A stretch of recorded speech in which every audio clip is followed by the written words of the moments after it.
Si le costas, te vas a salir positiva.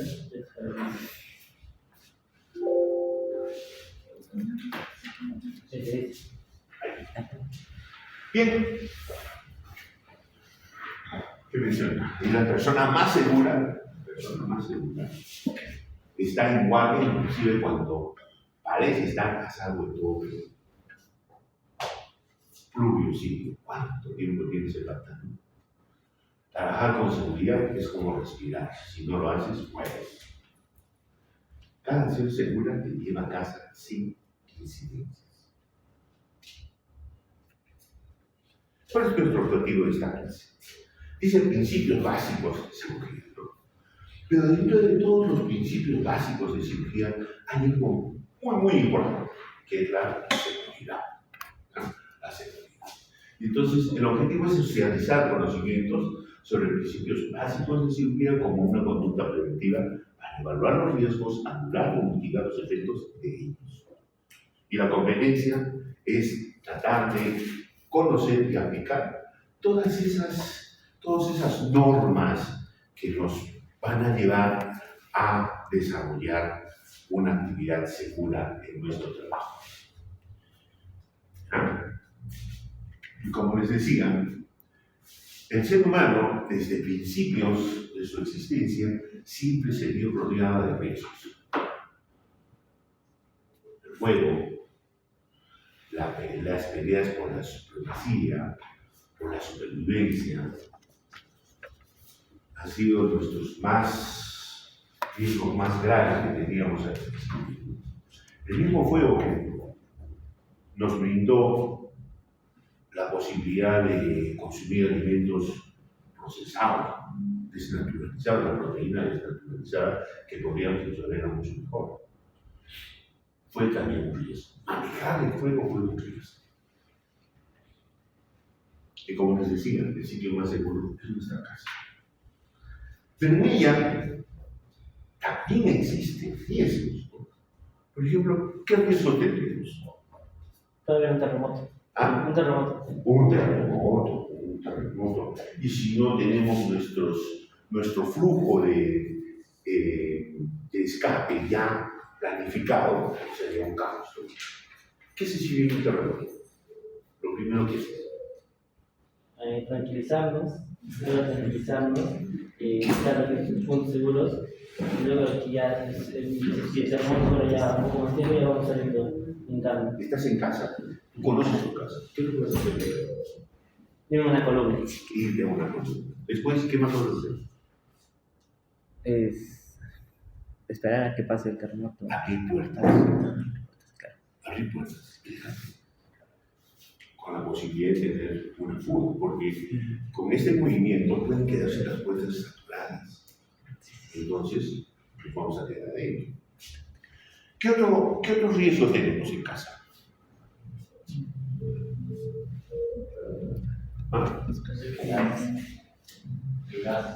De gas. ¿Qué más? ¿Tú planchas tu ropa? Quemaduras, fuentes caloríficas. Tú entras a la cocina. ¿Qué hay? Cuchillos. Entonces, fíjense que a pesar de que nuestra casa es nuestro mejor sitio, más seguro, tenemos riesgos. Y estos riesgos podemos clasificarlos en riesgos físicos, químicos y biológicos. Por ejemplo, biológicos, ¿qué tendríamos en casa?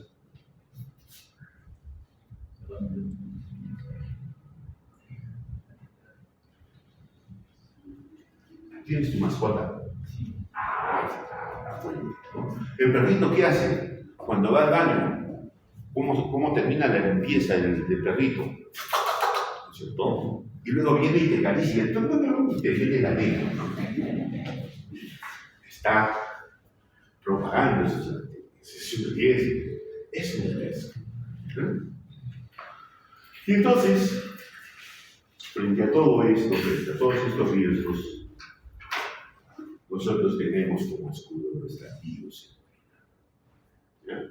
Y esta bioseguridad también se basa en conocimientos que debemos tener para enfrentar a ese enemigo común que son los agentes biológicos. el mayor grupo, las bacterias. Y en los hospitales, con mucha mayor razón. Esas bacterias que están en los hospitales han tenido contacto con antibióticos y han logrado hacer resistencia.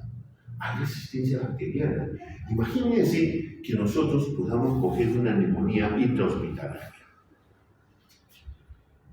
Y esos microbios que nosotros hemos cogido ahí, vayamos a casa y tengamos un familiar inmunodeprimido y le provoquemos también un proceso respiratorio. ¿Cómo nos vamos a sentir? La epidemia fue terrible, porque no conocíamos nada del virus.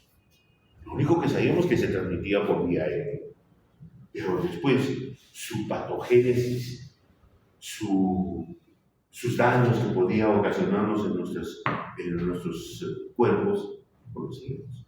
Tanto así, que todos los muertos que morían en esa época lo achacábamos pues, a procesos respiratorios. Pero muchos de ellos no morían por procesos respiratorios, sino por procesos renales, digestivos, nerviosos. Y es que no sabíamos nada. Y entonces cuando nosotros nos enfrentamos a este virus, llegamos a los hospitales y realmente cuando terminaba el turno decíamos, regresamos a casa o mejor nos quedamos acá. Porque teníamos un tremendo miedo a regresar a casa con el virus. Y entonces, pues, nos hemos visto en serios problemas. Y entonces, cuando nosotros manejamos lo que es bioseguridad, vamos a pensar en todos estos aspectos, ¿no? Normas, barreras, riesgos. Normas, barreras, riesgos. Y entonces nos preguntamos, entonces, ¿qué cosa es bioseguridad? Si nosotros tratamos de descomponer etimológicamente la palabra bio, vida, seguridad, algo por el estilo como darle seguridad a nuestra vida, más o menos por ahí. Entonces, la OMS agarra y da un concepto, es decir, es el conjunto de normas medidas para proteger la salud del personal frente a riesgos biológicos, físicos y químicos. Me dice igualito de esos conceptos. Entonces, si nosotros tratamos de hacer un resumen de todo ello, vamos a tratar de conceptualizar en nuestras palabras qué cosa es bioseguridad. Y en el hospital, como les decía, ¿no? El hospital, este es el medio donde nos vamos a desenvolver. Hay lugares sumamente limpios, como en sala de operaciones, nuestro templo de trabajo. Hay cada rato el personal para limpiando los pisos. Cada rato estamos viendo de que la seguridad se cumple. Pero hay lugares del hospital que realmente es un caos. Si uno va los lunes o martes a emergencia del hospital de Naguara, está totalmente abarrotado de pacientes. ¿Ustedes creen que podremos hacer bioseguridad ahí? Por la afluencia de pacientes es un poco difícil. Pero pese a eso, tenemos que darle prioridad a eso, a bioseguridad. Un poco de historia. Cuando teníamos, esta escena la hemos visto muchas veces, ¿no? Vancouver. Y ahí teníamos a Natov, que buscaba a su madre y a su hermana, y estaban contagiadas de la lepra. Entonces, ¿qué hacían en ese tiempo con los pacientes de lepra? Los aislaban, los metían en cuevas, los separaban de todo el agua, ¿no? Entonces, ahí ya se estaba aplicando algo de bioseguridad, el aislamiento. Después aparece en la guerra de Crimea esta señora, Florence Nightingale, que agarró al observar, vio que la limpieza, los cuidados sanitarios que uno tiene dan un beneficio al paciente, tenían mejor resultado frente a las enfermedades en ese momento. El lavado de manos. Ahí apareció el lavado de manos. Se le dio importancia al lavado de manos. Ni qué decir que en el tiempo de Pasteur, en la era bacteriológica, ya se empezó a conocer a las bacterias. Entonces la mejor forma de erradicarlas era con esterilización. Flameo primero, ¿no? Es lo que hacíamos en las prácticas de microbiología, ¿no? Agarramos, flameamos el fuego, esterilización. Y después viene el boom farmacológico y aparecen los antisépticos y desinfectantes. Lo que se usa el uso de antisépticos y desinfectantes. Entonces, para darle mayor fuerza, se llega a desarrollar la bioseguridad como una disciplina. Se le da esa fuerza para poder contrarrestar todos los efectos que estos microorganismos empiezan a producir en el personal que atiende este tipo de actividad. ¿Ya? Y entonces aparece el primer manual de la OMS en 1983, un documento en el cual se postula todos los protocolos y parámetros para tratar de evitar contagio, contaminación en laboratorios.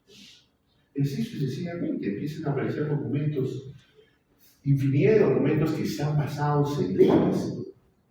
Entonces, para tratar de hacer una síntesis, nosotros postulamos esto. Debemos entender a la bioseguridad no solo como normas, medidas, sino como doctrina de comportamiento destinadas a lograr actitudes y conductas para reducir el riesgo al que está expuesto el personal de salud, la comunidad y el medio ambiente a lo largo de la práctica profesional, no solo intrahospitalaria, sino en cada aspecto de nuestra vida diaria. ¿Qué les quiero decir con eso? Que la bioseguridad debemos hacer la nuestra. Así como mamá nos enseñó y nos dijo, lávate la boca, lávate la boca, lávate la boca, tratar de que su cabecita quede este concepto, porque es importantísimo. La bioseguridad. Si ustedes no se cuidan, van a convertirse en elementos de riesgo. En pandemia decíamos, tú te cuidas, tú me cuidas, yo me cuido, yo te cuido. Y es que si en un equipo de salud hay un elemento que no practica bioseguridad, se convierte en riesgo. Es un elemento de riesgo. Es un elemento de riesgo. Manuales. Vamos a ponerlo. Y entonces la finalidad de la bioseguridad o las normas de bioseguridad tienen como finalidad evitar que como resultado de la actividad asistencial se produzcan accidentes, proteger la salud. Se trata de medidas que operativamente tienden a proteger tanto al paciente como al personal de salud y su utilización tiene carácter obligatorio. Las normas de bioseguridad disminuyen, pero no eliminan los riesgos. Los manejamos, pero no los desaparecemos. Y entonces, vamos a ver que la bioseguridad se basa en 3 pilares. Algunos tienen olvidado en un cuarto pilar. Estos 3 pilares son importantísimos. Uno es la universalidad. La universalidad se refiere a que todas las normas, todos los protocolos que se dan en este fin deben ser de conocimiento obligatorio y realizar de forma obligatoria estas actividades.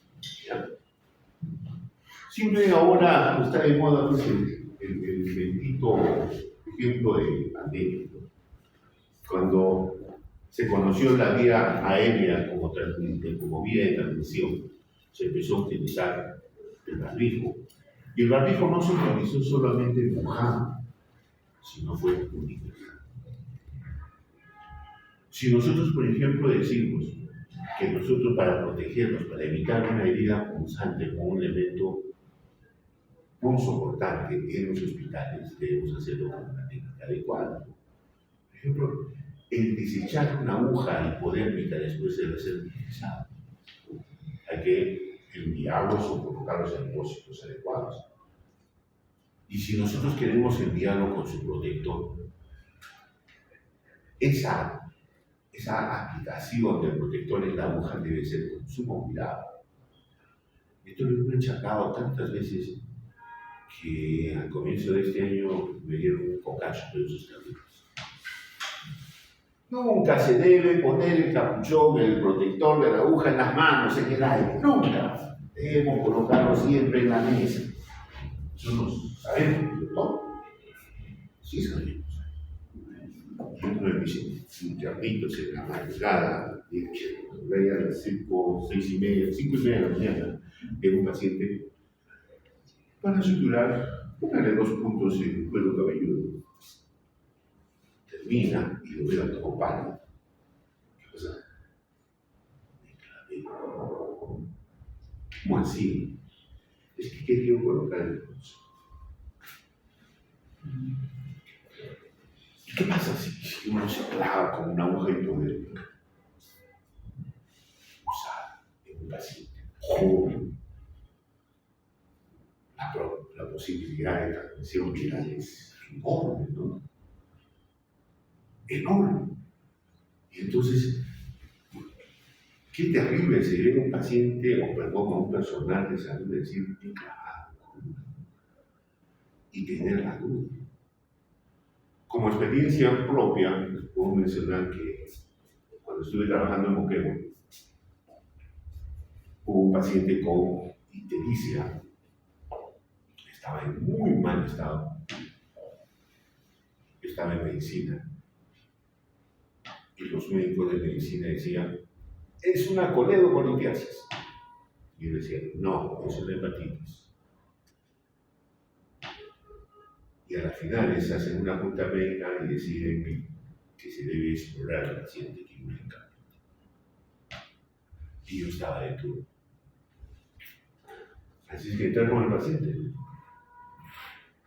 Y abro el paciente y lo llamo, venga, aquí está, este es su hepatitis. He mirado, rechoncho, grande. Y ahora me dice, simplemente una biopsia. Sacamos la biopsia, empezamos a cerrar el paciente por traccionar muy fuerte la sutura corta el guante y me hizo el herido en el dedo. Tengo que sacar alcohol yodado y el anestesiólogo me dice, no te preocupes, yo lo saco. Yo ahora recupero las recuperaciones. Pasa 1 hora, pasa 2 horas, pasa 3 horas. ¿Cómo es el paciente? Acaba de fallecer. ¿Cómo? Acaba de fallecer. No sabemos algo. La muestra, la patología. ¿Ustedes creen que murió? A los 15 días salió el resultado. Hepatitis B con agente delta. Muestra de sangre, cero. Muestra de sangre al mes. Muestra de sangre a los 3 meses. Muestra de sangre a los 6 meses. Muestra de sangre al año. Muestra de sangre de 1 año y medio. Todo ese tiempo se podía vivir tranquilo, pensando en que de repente en cualquier momento salte de hepatitis. No se vive. No se vive. Pero fue con el internito de Goyeneche, hijo de médico, estando haciendo el internado, se contamina con una aguja hipodérmica y hace el cuadro de hepatitis fulminante. No terminó el internado. Se murió. ¿Por qué? Bioseguridad. Por eso que yo le estoy dando más importancia en esta clase de principios básicos en cirugía a la bioseguridad. Porque es lo elemental que puede tener eso. Entonces, todas las normas, todos los protocolos deben tener ese carácter universal. de aplicación obligatoria. Si no, estamos en riesgo. Otro de los pilares es las barreras. ¿Se acuerdan de la ceremonia de imposición de mandiles? Algo muy significativo, ¿no? Vamos a colocar el mano, viene mi padrino, me coloca, me regala el estetoscopio. ¿Qué cosas les hemos regalado ese día? ¿Ah? El primer elemento de barrera, de escudo de defensa para ustedes. Porque es un elemento que nos va a proteger. Va a proteger tu ropa. Y así va a proteger también tu ser. Porque cualquier elemento contaminante que pueda caer sobre ti va a caer sobre este mandilón.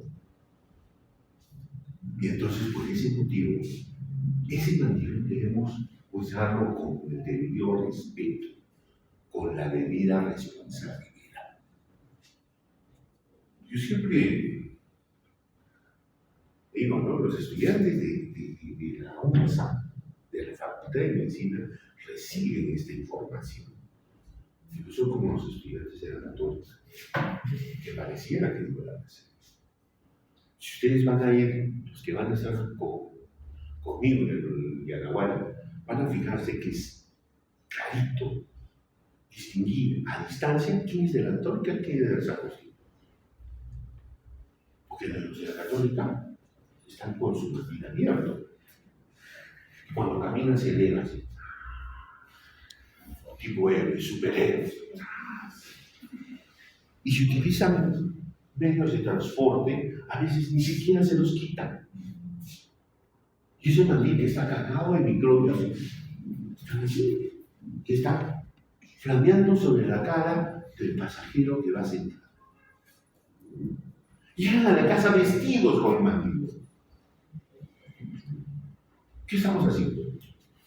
Nos estamos convirtiendo en vectores, transmitiendo todos esos microbios que cogemos en los hospitales al resto de la población. Cuando nuestra responsabilidad frente a la población es cuidar de su salud. ¿Se dan cuenta? Por eso el mandil debe estar bien abrochado. A mí me gusta reconectar botones, por si acaso. Con mi tijerita. Y cuando lo veo a uno de la UNSA, le regalas tus botones y empiezo a cortar botones. Porque si no les sirven a ustedes, ¿no es cierto? Y entonces, uno de los elementos de barrera pues, es el mandilón. Y hay otros como los guantes, las mascarillas, calzado, protectores de calzado. Es esclavo, es parte de eso, ¿no es cierto? Porque es ropa. Pero imagínense que nosotros somos como esclavos, estamos aquí en la universidad, nos vamos a ir a la calle, hemos venido con el esclavo de la casa y nos vamos a meter a los hospitales. Ese esclavo es una vestimenta de salud, es una vestimenta como cualquier otra.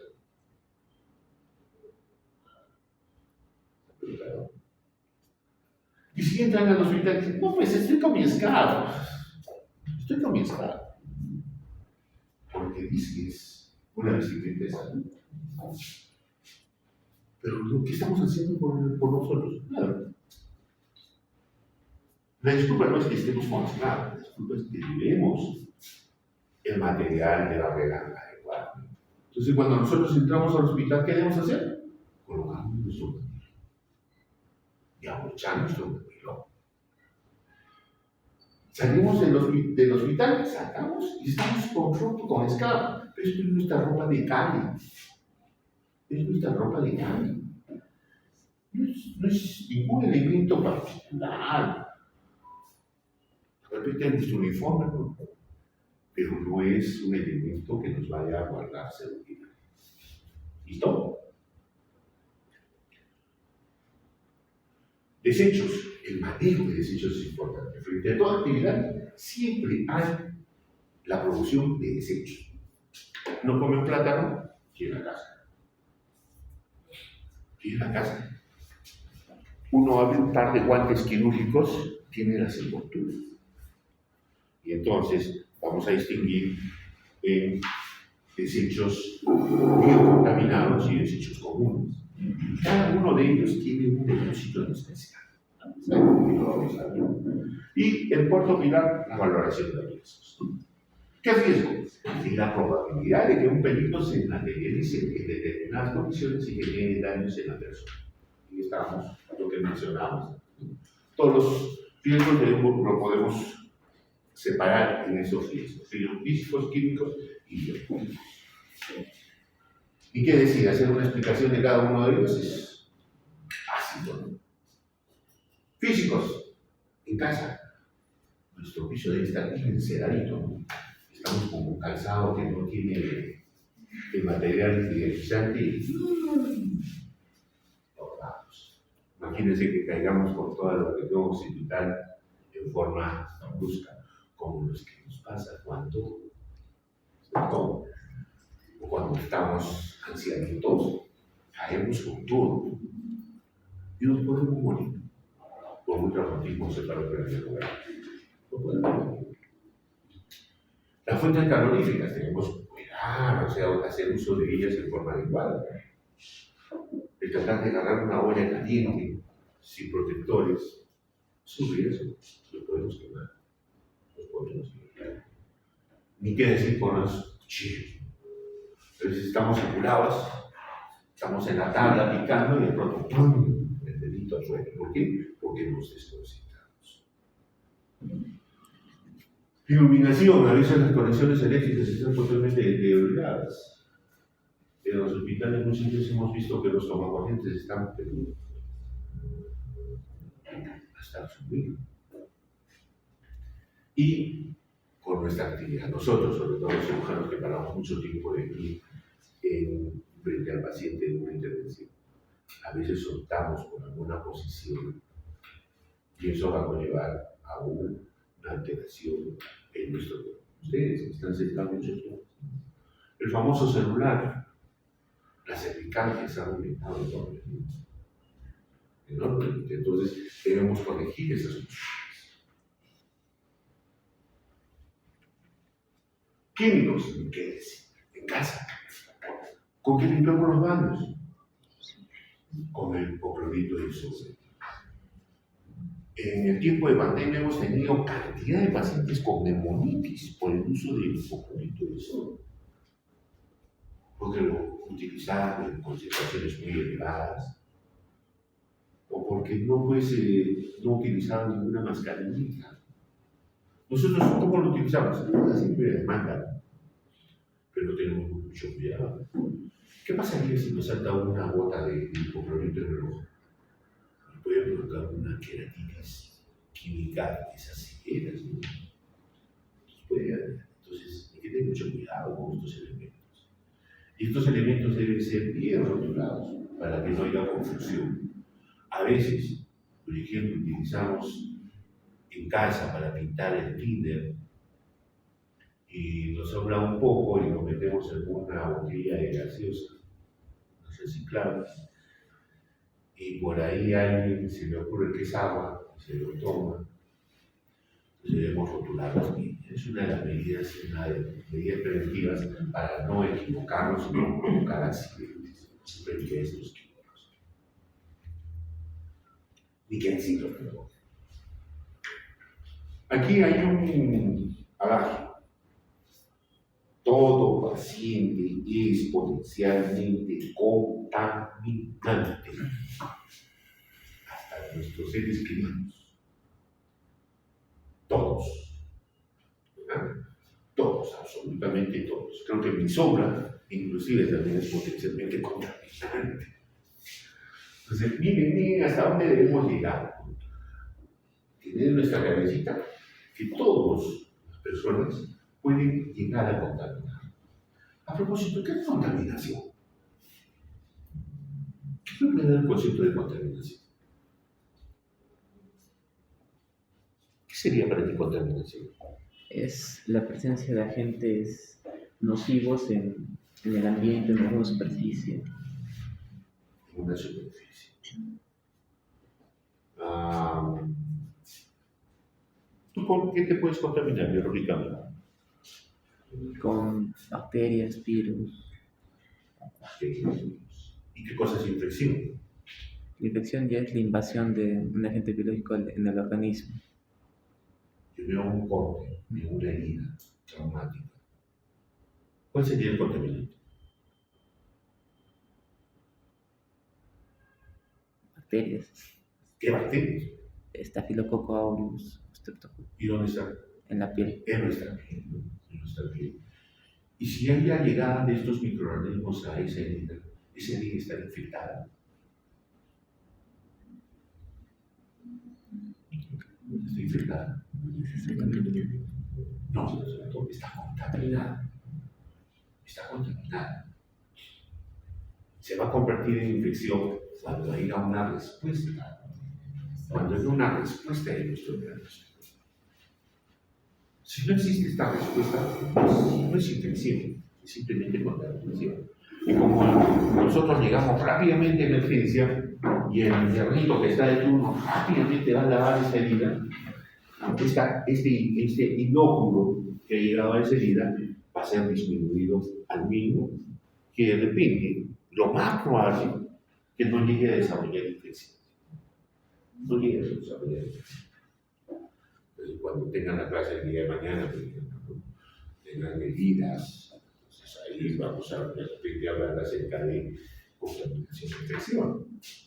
Y podemos clasificar, por ejemplo, las heridas traumáticas, podemos clasificarlas entre comillas en heridas limpias, heridas contaminadas, heridas limpias.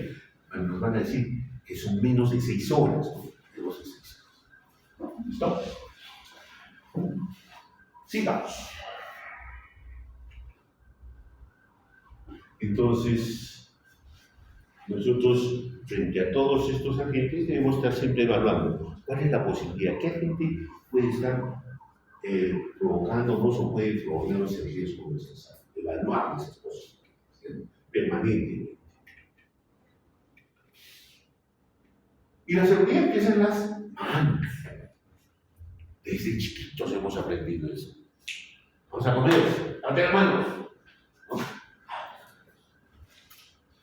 Entonces, ¿has ido al baño? Lávate las manos. Entonces, nuestra primera misión es saber qué cosa es el lavado. ¿Qué cosa es el lavado? Es una medida general de limpieza, bueno, entraría dentro de la bioseguridad. De limpieza, ¿no? De limpieza.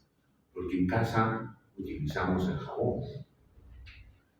¿Y qué hacemos? Limpiar nuestra superficie de los microorganismos que en ese momento tenemos. Y esa limpieza no es la erradicación completa de las cosas, porque nos vamos a quedar con bacterias, ¿cierto? Y así, entonces, vamos a mencionar que este lavado de manos tiene objetivos: disminuir la carga de microorganismos, reducir la contaminación. ¿Qué es contaminación cruzada?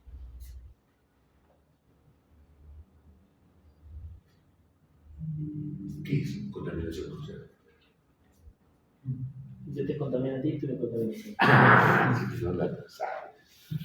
Puedo llevar de un paciente a otro paciente los microorganismos si no tomo las medidas preventivas. Reducir el riesgo de transmisión de microorganismos a los pacientes, reducir el riesgo de transmisión de microorganismos a uno mismo. Entonces, esta pregunta es hasta de resultado. ¿Cuáles son los 5 momentos críticos del lavado de manos? Estos no nos los debemos olvidar para nada, tratar de cumplir siempre. Los 5 momentos críticos del lavado de manos es antes de atender al paciente o antes de examinar al paciente, después de examinar al paciente, antes de hacer un procedimiento aséptico, después de tener contacto con fluidos, y después de retirarnos del ambiente del paciente. 5 momentos mínimos. Esa es pregunta del examen. Siempre así. Cada vez que veamos o revisemos los cuestionarios, se parece esa pregunta. Y es que es importantísimo recordar esto. Y entonces, cuando nosotros hablamos de lavado de manos, pues hay tipos de lavado de manos. Hay lavado doméstico, hay lavado clínico, hay lavado quirúrgico. Cada uno tiene alguna característica especial, sobre todo el tiempo y sobre todo el uso del elemento con el cual nos vamos a hacer el lavado de manos. En casa, jaboncitos, detergentes, menos de 30 segundos. Cuando hacemos un lavado clínico, sobre todo en los consultorios, antes de examinar al paciente, lavamos ya con un antiséptico, alguna sustancia química. Y es alrededor de 40 a 60 segundos, en un minuto. Y solo nos lavamos de la muñeca hacia los dedos. Pero cuando hacemos el lavado de manos quirúrgico es un poco más enérgico, más disciplinado, que agarra, mencionaban desde el codo, tensión proximal del brazo, el codo. Y ahí depende el tiempo del antiséptico que utilicemos. Yo me lavo con la clorhexidina, debe cumplir sus 3 minutos, porque a los 30 segundos de aplicado la clorhexidina ya está actuando.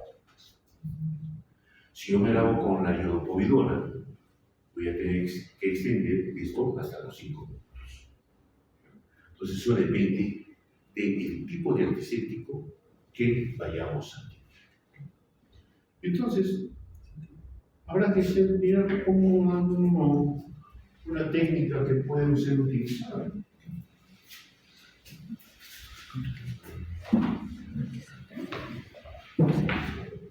Veamos. Remover las joyas del reloj. Subir las mangas.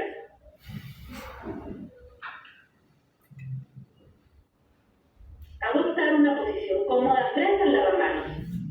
Abrir la llave del agua y dejarla correr. Mojarse las manos, muñecas y antebrazo hasta el codo.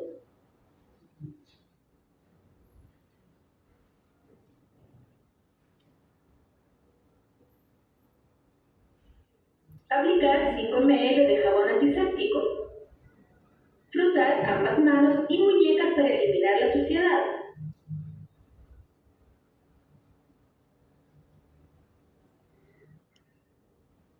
Con hincapié en los espacios interdigitales.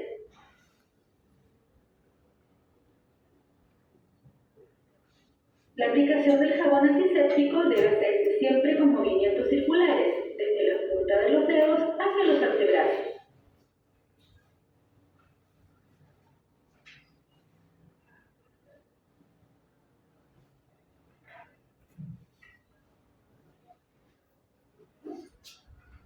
Una vez realizado todo esto, se procede a enjuagar con abundante agua, eliminando el jabón aplicado desde las manos hacia los antebrazos.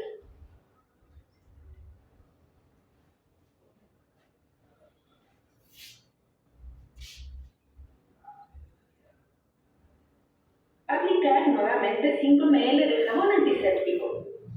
Frotar ambas manos, muñecas y antebrazos durante 2 minutos aproximadamente.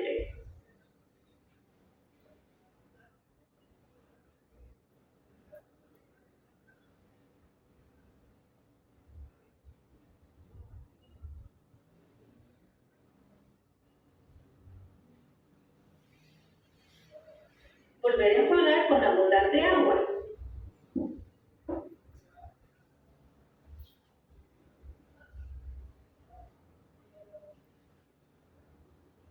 Cerrar la llave con el codo o pie, de acuerdo al tipo de lavamanos. No debe usarse otro antiséptico luego del lavado quirúrgico, ya que con ello se elimina el efecto residual del antiséptico usado en el jabón.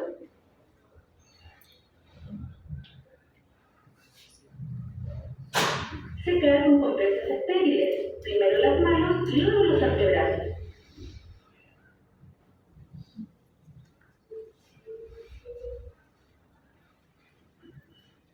En el transcurso del lavado y el secado se debe mantener los brazos a una altura por encima de los codos e inclinados, de tal manera que el agua escurra hacia abajo y no hacia las manos. Listo. Borraquísimo ese tema, ¿eh? Eso lo van a practicar cuando ustedes saben hacer eso. Entonces, los aderezos que recibiste y nosotros le podemos colocar. Normalmente siempre hacemos el esparcir, después de humedecer nuestras manos con el agua, esparcir el antiséptico hasta la zona donde debemos meter. Enseguida recién empezamos a juntar palma a palma, palma a dorso, palma, espacios interdigitales, primero dedo, palma a palma y lo mismo del otro lado, ¿no? Después hacemos ubitas, ubitas, ubitas, ubitas, palma a palma y encuadramos, ¿no? Nunca hagamos esto, porque lo que estamos haciendo es imprimirle fuerza centrífuga al agua que tenemos en los antebrazos y va a ser lo mismo que el agua. Estamos contaminando nuevamente nuestra defensa, ¿no? Y eso lo van a ver inclusive también, ¿no? Los traumatólogos yo les he visto. Se olvidaron. Entonces, esto pertenece a un grupo de medidas que vamos a ver, ¿no? Otra, calzado guantes. Ahí.